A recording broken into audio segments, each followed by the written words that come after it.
হযরত আমেনা নবীর মা, নবীর কি তাই তিনি যেই দিকে যায় ওই দিকে খুশবুতে ভরপুর হয়ে যায়।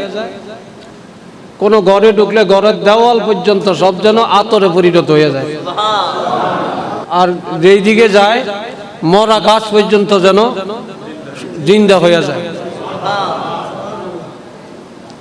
তো মানুষকে বলা বলি করে যে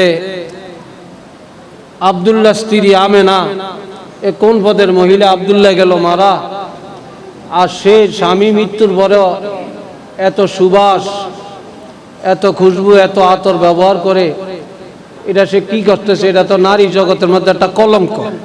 তো এই মহিলারা আলাপ আলোচনা করে, এখন এই কথা সরাসরি বলতে পারে না।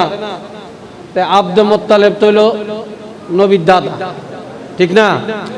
দাদার কাছে গেও আপনার না, আপনার বৌমা, আপনার তো ছেলে আব্দুল্লাহ মারা গেছে, আপনার বৌমা আমেনা এই গিয়ে এত আতর, এত সুবাস লাগে, রাস্তা রাস্তা যায়, মানুষ কত ক্রিটিসাইজ করে, কত রঙের আলোচনা করে, এই বউগারে একটু ডাক দিতে পারেন না? তো এখন আব্দুল মুত্তালিবকে আমি একা যাইতাম না, নবীর দাদি তখনও জীবিত, আব্দুল মুত্তালিবের স্ত্রী, আমি আমার স্ত্রীরে লইয়া একসাথে বৌমার কাছে যাইয়াম। তো গেছে কল আমরা আমেনার কাছে যাই, যাই তো কই সেই কামটা কিল্লেই করে, আমরা তো মানুষের মুখ দেখাইতে পারি না। যা বলে, মা আমেনা,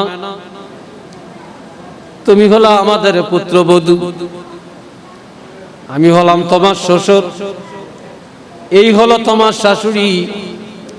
এই মক্কার জমিনে মানুষের আমরা এখন আর মুখ দেখাতে পারি না। তুমি কি কারণে এত সুন্দর খুশবু ব্যবহার করো, এই আতর কেন তুমি ব্যবহার করো? সবার মধ্যে একটা কানাঘুষা চলতে আছে। তখন আমেনা চোখের পানি ফেলে দিয়া শ্বশুরের কাছে বলে, শ্বশুর, আব্দুল মুত্তালিব জানিয়ে রাখেন, এই আতর আমার আতর না। আমি আল্লাহর কসম করে বলতে পারি, আমি কোনো আতর কোনোদিন ব্যবহার করি না। এটা হলো আমার গর্বের আতর। আমার গর্বের মধ্যে আমার আল্লাহ এমন একটা সন্তান পাঠাইছে, যেদিন আমার গর্বে এই সন্তান আসছে, সেদিন থেকে আমি একটা ডেক দিলে, আমি একটা নিঃশ্বাস পালাইলে আতরে ভরপুর হয়ে যায়, আর আমার পুরা শরীর আতর যেই দিকে যায় ওই দিক সব গ্রানে পরিপূর্ণ হয়ে যায়।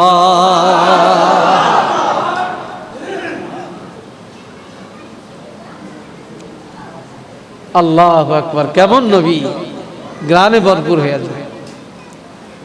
এ ভাই, এরানে আমার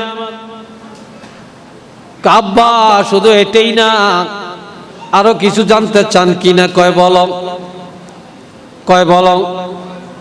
আমি আজকে কয়েকদিন কয়েক মাস যাবৎ দেখতে আসছি, আমার এই সন্তান যেদিন আমার গর্ভে আসছে, ওই রাত্রে আমার কাছে 12 জন পয়গম্বর আসছে। কয়জন? 12 জন পয়গম্বর আমার কাছে আসছে। এই 12 জন পয়গম্বর আসিয়া আমাকে জানিয়ে দেয়, তুমি ভাগ্যবতী মহিলা, এই সৃষ্টি জগতের মধ্যে তোমার চাইতে এত উচ্চ দামের নারী আর কেউ নাই।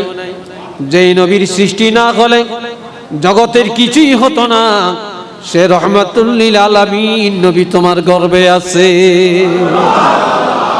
এই 12 জন পয়গম্বর আমাকে এই কথাটা জানিয়ে দেয়। আর কিছু জানবেন? কয় বলো। আজকে 9 মাস যাবৎ এক মাসে এক একজন পয়গম্বর আমাকে সুসংবাদ নিয়ে যায় আর সতর্ক করে যায়, তুমি নবীর মা, তুমি সতর্ক থাকবা, হুঁশিয়ার থাকবা, তুমি সাবধানে চলাফেরা করবা, আমাকে এই সতর্কবাণী দিয়ে যায়। আর কিছু জানবেন? কয় বলো। আমার এই সন্তান গর্ভে আসার পর আমি রাত্রি বেলায় যখন ঘরের মধ্যে ঘুমিয়ে যাই, তখন আমি দেখতে পাই আমার ঘরের ছাদটা কে যেন টাইনা 2 দিকে নিয়ে ফাঁক করে দেয়, আর আমি প্রথম আসমান পর্যন্ত যেন আলোকিত হয়ে যায়। আমি ঘরের মধ্যে শুইয়া শুইয়া আসমান পর্যন্ত দেখতে পাই। কার কিছু জানবেন? কয় বলো। আমি যখন মরুভূমিতে যাই, যেই বাঘ ভাল্লুকে মানুষ খায়, যেই সাপে মানুষ দংশন করে, ওই বাঘ ভাল্লুক, ওই হরিণ, সাপ বিচ্ছুগুলা আমার চারিদিকে আসিয়া দাঁড়ায় আর আমাকে মাথা নত করিয়া সম্মান জানায়। এবার বলে, আব্বা আব্দে মুত্তালিব আর কিছু জানবেন? কয় বলো। আমি যখন খোলা আকাশের নিচে দিয়া যাই, একটা মেঘের টুকরা আমাকে ছায়া দিতে দিতে নিয়ে যায়। আর আমি যখন রাস্তা দিয়া যাই, যেখানে কোনো গাছ গাছালি নাই, অনেক দূরের থেকে গাছ লম্বা হইয়া আমাকে ছায়া দিতে শুরু করে দেয়। সাতিশ শাজারো নাতাকাল হাজারো সকাল কামারো বেইশারাতিহি। গাছ লম্বা হইয়া রসুলের ছায়া দেয়। সুবহানাল্লাহ কোন না? পাথর আমার নবীর সাথে কথা বলে, বলে কি না? হ্যাঁ, শাহাদাত আঙ্গুলি মোবারকের ইশারায় চন্দ্র দুই টুকরা হয়ে যায়।